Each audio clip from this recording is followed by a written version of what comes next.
的美菲肩并肩2022演习中，首次参加的米格尔基斯号远征机动基地舰备受关注。那么这艘舰都有哪些特点呢？为何被不少军迷戏称为破产版巨型航母？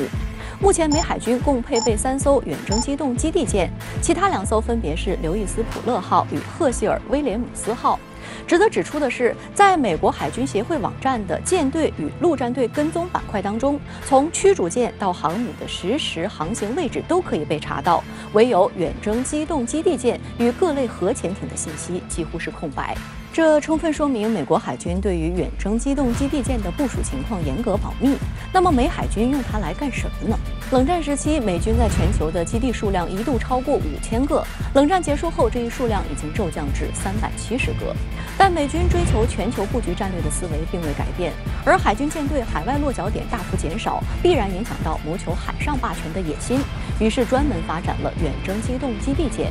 美海军这3艘远征机动基地舰目前都完成了海外部署，刘易斯普勒号与赫希尔威廉姆斯号分别交付给了驻中东的第5舰队和驻欧洲的第6舰队，而米格尔基斯号被编入第7舰队，永久性部署在太平洋战区。从米格尔基斯号日前进入南海，然后参加美菲肩并肩2022演习，不难看出其未来会在美军遂行印太战略发挥作用。米格尔基斯号是在马士基 S 级6600箱机装箱船设计基础上改造而来的，其舰长是239米，舰宽50米，排水量高达9万多吨，是目前全球吨位最大的常规动力舰艇。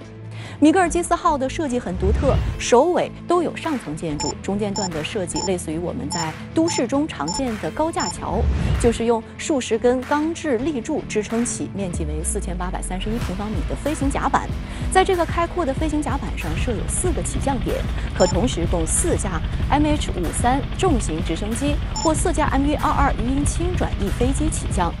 在飞行甲板前面是巨大的机库，形状呢类似汉字的凸，即中间高，两边低。机库内有完善的维修设备，可对舰载的直升机、轻转翼飞机进行维护和修理。飞行甲板下方的甲板呢也很开阔，因为钢制立柱所带来的影响很小。一般来讲，下层甲板主要用来存储扫雷以及特种作战支援装备、小艇和武器弹药。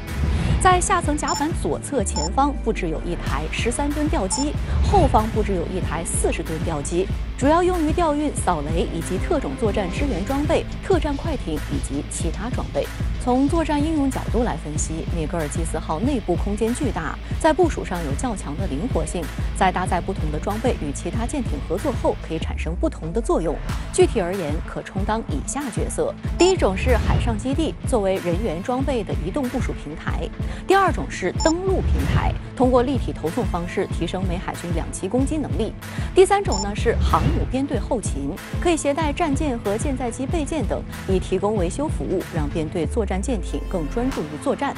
可见，米格尔基斯号无疑是一款进攻性舰只，美海军将其派到南海周边是一种赤裸裸的挑衅。不过，米格尔基斯号的缺点也很明显，最高航速只有可怜的15节，会严重拖累整个舰艇编队的机动速度。而且其为了省钱，采用民用标准建造，再加上没有任何防御武器，因此一旦遭到攻击，很容易被击沉或中。